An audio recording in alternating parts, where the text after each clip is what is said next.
Hey everyone, welcome back. It's another episode of Bleav in Vikings for today, Friday, November 1st, and I'm your host, Mike Wobschall. We have a special episode for you all today as Bryant McKinnie and I are joined by a special guest. He's a Miami Hurricanes legend, a member of the Indianapolis Colts Ring of Honor, and a Pro Football Hall of Famer. He's Edgerrin James, and he joins us in 30 seconds. But first, Bet Online is the world's most trusted betting platform and your number one source for online betting. From the earliest odds to in-game live betting, BetOnline provides you with all the action and the ability to watch games as they happen. With the largest selection of odds on everything from football, NBA, NHL to entertainment and political props, head to BetOnline today to get in on the action. With America's most trusted site for online wagering, BetOnline, the game starts here. All right, BMAC, you obviously have an awesome network of former teammates and friends and members of the fraternity at the University of Miami. You reached out to one of them this week because the Vikings and the Colts are playing, and we welcome him in right now. So my thanks to you, BMAC, for making this happen. And Edgerrin, we welcome you in to Bleav in Vikings. How you doing, man? Man, I'm good. Everything is good. All right, good. So when when the Vikings and Colts get on the schedule, you check out your old team's schedule and you see the Vikings are on there. Any memories that pop up for you, Edgerrin, playing the Vikings, and for you, BMAC, playing the Colts? Well, for me personally, it was I always knew Mac played for the Vikings. Anytime a Miami Hurricane plays on the opposing team, Yeah. you want to kind of connect with each other and link up, especially when you go into the cities. And so I've always looked forward to any game. And with the Vikings, it was all with it. They used to have Adrian Peterson, and so that was somebody to look forward to playing against or watching them because they were such a great running back. And also back in the day when I first started, because I was in there before, I was in the league before Mac.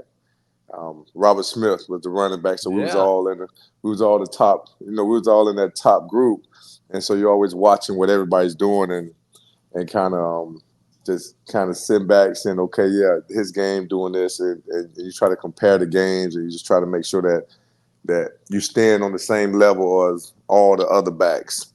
Yeah. So, Yeah. How about you, BMAC, playing the Colts? Any Um, memories? Playing against the Colts all the time is always knew I had to line up against I don't Dwight think Freeney. Mac's on right now. Oh, yeah, I can hear him. You can't hear Mac? No, I can't hear him. Oh, Oh, really? no. I can hear you. I can hear you, BMAC. Okay. Lining up against Dwight Freeney, I always knew that was going to be my Dwight opponent Freeney. Yeah. against the Colts. So that was something I kind of like always prepare myself for, leading to that game. And then, of course, seeing Reggie and Edgerrin after the game. Yeah. Yeah. It's, Edgerrin, BMAC mentioned Reggie Wayne, and, he's a wide receivers coach for the Colts right now. I think Yes. that's easy to like overlook or forget, because everyone watched him. He played, he was a great player.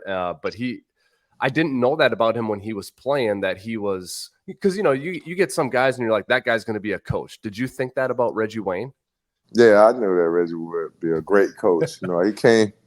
He came. I think his father coached him, so he had that coach mentality. He grew up in that kind of household, that Okay. environment, and plus he's a student of the game.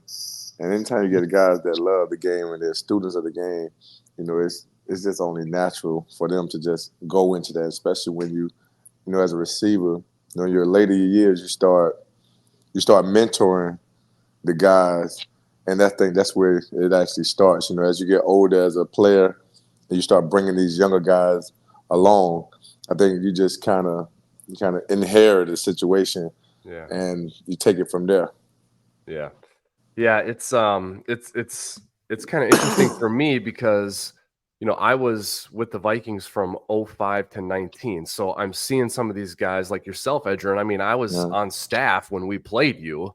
Now Right. you're out of the game and you're joining the podcast, but some of the former players are now coaching. And BMAC and I have talked about this, about how there's definitely a trend of teams being interested in younger coaches who can really communicate with the modern day player. What are your thoughts on that? Because I'm sure you've noticed that trend as well. Yeah, it only makes sense. Someone that knows the game, someone that can actually not too far from actually being able to play the game themselves, and that helps expedite things. Because one thing to tell somebody what to do, but to actually show them what to do, Yep. that's another level, and it actually makes more sense. And plus, a lot of these organizations are becoming family. They're more family oriented, and players stay close to the organization. And in fact, they move to those cities or they have all these ties. So it only makes sense, and it's the right thing to do. It's just like in any business, it's just next man up, and you actually bring one person go from this position to the next position, and it keeps the tradition going, but also keeps the way they do things. Every organization has a way that they do it. Like we always say, we do things the Colts way. The Colts got a certain way of doing things, and it's pretty consistent. Yeah. So Bryant and I were talking about this earlier too. The Colts deciding to put Anthony Richardson, their young quarterback, on the bench and give way to Joe Flacco. And Bryant played with Joe in Baltimore. So want to get Bryant's opinion on this as well. But any thoughts for you, Edgerrin, on the Colts and their situation there with Anthony? I think the organization is behind him and is still supporting him. They just go to Joe Flacco for the time being. But what have your thoughts been on Anthony Richardson? Well, the Colts are going to do what it takes to win football games. It's a winning organization. And if they feel like it's not time right now, and they're not too far away from being in the top of the division, and Flacco has a lot of experience. We all know Anthony Richardson is the guy for the future. But right now, they made a decision, and you have to get behind the decision because you're that close. And Anthony Richardson is going to be a pretty good player in this league.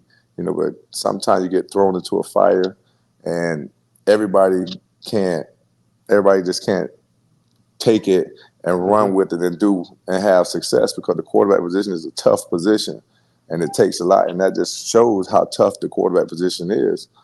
And after a little mentoring and sitting back watching things, he's going to come back a better player. I think Tom Brady kind of spoke on that this year. You talk about there's no system in place to get guys to learn the game or teach them the game, and it's just thrown out there. And now you have two quarterbacks that were top picks this year that were starting, and they're not. I think the guy from Carolina. Then now we have this, and I don't know who else, but it's a tough position, and they're gonna put in. He put in the work. He has all the tools. He's going to be a good quarterback in this league, but it takes a lot of work. And that organization knows what it's like to have great quarterbacks. Yeah, they certainly do. That's for sure. Peyton Manning, Andrew Luck, you bet. So, BMAC, what do you think about Joe Flacco, your old teammate, man? He's still playing in this league. Joe does great in these positions. He's done it for the Jets. I Bleav the Broncos as well. He just has a lot of experience, so therefore he'll go out here and know how to, run the offense. And the young quarterback behind him will just learn, even more ways of becoming a pro, just being behind Joe Flacco. So I think it's a great opportunity for the young guy as well, and for the team for right now. Yeah, I think, if you're the Vikings, you're sitting there going, well, we don't have to face Anthony Richardson, so that's good because the guy's really athletic. If you pressure him and get to him, he can escape with his legs and throw on the run. He's got a huge arm. But you have to play Joe Flacco, and it's like, God, this guy's won a Super Bowl. He's a veteran. He knows where all the bones are buried. He's going to have answers to everything we do. So I don't really know, which one you'd rather face if you were the Vikings, but I think we're in for a competitive game on Sunday. What do you think will happen in the game, BMAC, when the Vikings and Colts line up?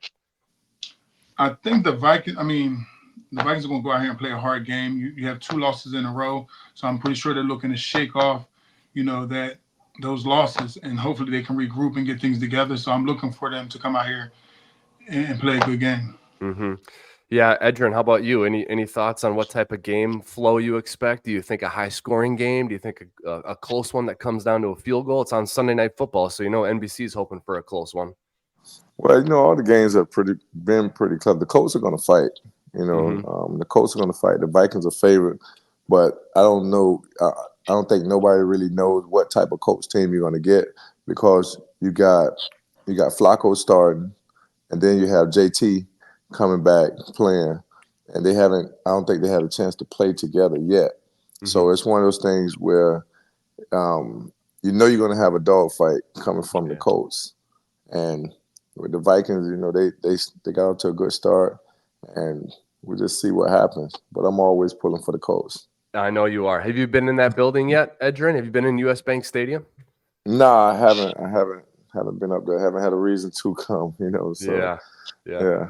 One of these days I'll make it up there. We'll have to get you in there. Yeah, I don't know if there'll ever be another Super Bowl in that building, but the Colts don't come very often. It's once every 8 years, you know. So we'll have to have BMAC get you up there. You know, you mentioned Jonathan Taylor. I'd be remiss not to ask you about him. He's in the same spot you were in. You know, highly drafted, high profile, lots of ability and skill, playing running back for the Colts. What do you think? No, he's nice. You know, just the main thing is availability and being out there. You know, as long as he's able to be out there, he's healthy, he's going to be successful. He can run that ball. He can play the game. He fits the scheme. And, you know, as far as him doing his part, I don't think it'll be a day that he doesn't do his part when he's healthy and out there in the right situation. So it's just a matter of him staying healthy and being able to be on that field.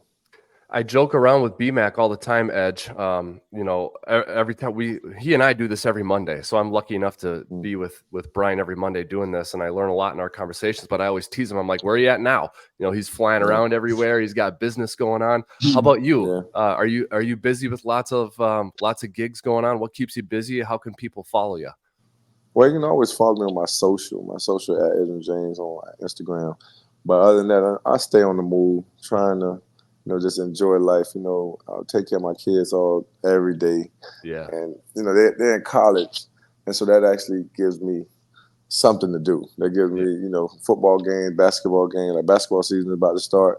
My son's in Cincinnati, so I'll be going up there a lot. And my other son's at Howard, you know. Of course, I've been to some of his games this year.